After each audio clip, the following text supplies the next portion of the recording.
पूरे बिहार में जनगणना 2027 की शुरुआत हो गई है। पटना में भी इसका शुभारंभ किया गया। पहले चरण के तहत दानापुर नगर परिषद क्षेत्र से मकान सूचीकरण और मकानों की गणना अभियान की शुरुआत की गई। डीएम डॉक्टर त्यागराजन ने इसकी शुरुआत की। प्रशासन की टीम घर घर जाकर लोगों से जानकारी जुटा रही है। इसमें भवन की स्थिति, उसका उपयोग, परिवारों की संख्या, पेयजल, शौचालय समेत अन्य महत्वपूर्ण जानकारियां दर्ज की जा रही है। जनगणना का मकसद सटीक जानकारी जुटाना है ताकि आने वाले समय में योजनाएं बेहतर तरीके से क्रियान्वित हो। राजधानी पटना में 2027 जनगणना की शुरुआत हो चुकी है। पहले चरण की शुरुआत आज से हुई है। पटना के डीएम ने इसकी शुरुआत की है। दानापुर नगर परिषद क्षेत्र से मकान सूचीकरण और मकानों की गणना अभियान की शुभारंभ किया गया है।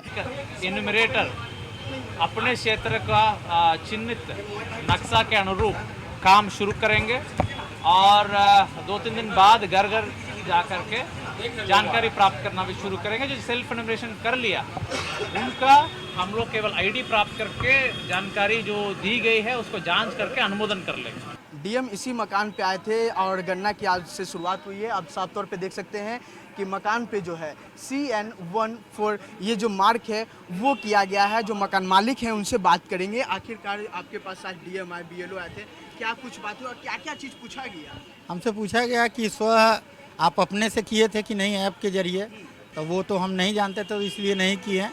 बाकी सदस्य का नाम पूछा गया, घर क्या है, पक्का का है कि क्या है, ये सब पूछा गया और कितने सदस्य हैं और आपके घर में क्या क्या सुविधा है, नल है, जल है, ये सब के बारे में पूछा गया। तो देखिए ये BLO है, ये खुद घर पे आई थी। आज से गणना की शुरुआत हुई है। क्या कुछ आप लोग को दिशा निर्देश दिया गया है?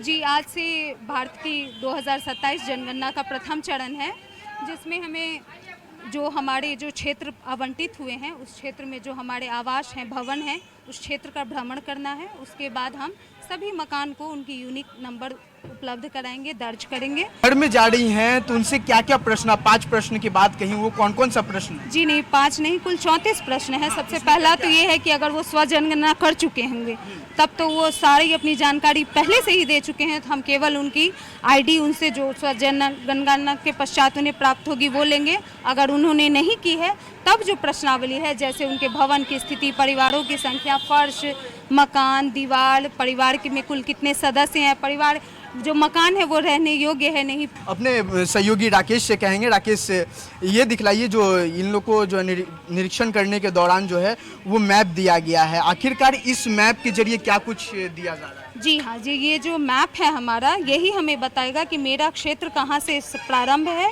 और कहाँ पे समाप्त है और इस क्षेत्र के अंतर्गत जितने भी आवास हैं उनकी गणना करना मेरा कार्य है। हर एक, अगर देखा जाए तो हर एक BLO को जो है दिया गया अपना अपना क्षेत्र दिया गया। हाँ जी, बिल्कुल, सब प्रगणकों को अपना क्षेत्र दिया गया है, एक भी घर छूटेगा नहीं। लोगों को क्या लाभ मिलेगा आने वाले दिन? जी बिल्कुल लाभ होगा। हमारे जो जनगणना, हमारे जितनी भी ये भारतीय जनगणना होगा, जिसमें अभी प्रथम चरण में केवल भवन का ही है, जब सबकी प्रविष्टि हो जाएगी तो सरकार के पास एक उचित, समुचित, सटीक और सही जानकारी होगी, एकत्रित आंकड़ा होगा, जिसके आधार पर आगे की नीतियां, रणनीतियां बनाने में उन्हें सहायता होगी। जनगणना है 2027 करवाया जा रहा है। इसकी शुरुआत जो है वो आज से हो चुकी है। ऐसे में आने वाले दिन में जो लोग हैं, जो सरकार के लोग हैं, उनको पुष्टि जानकारी जो है वो मिल जाएगी आखिरकार कि किस घर में कितनी जनसंख्या है, क्या कुछ समस्या है। तो कहीं ना कहीं जो सरकार का नियमावली है, जो सरकार की योजना है वो आएगी, तो ऐसे में लोगों को ज़रूरत मिलेगी। अंकित कुमार, कशिश न्यूज़, पटना।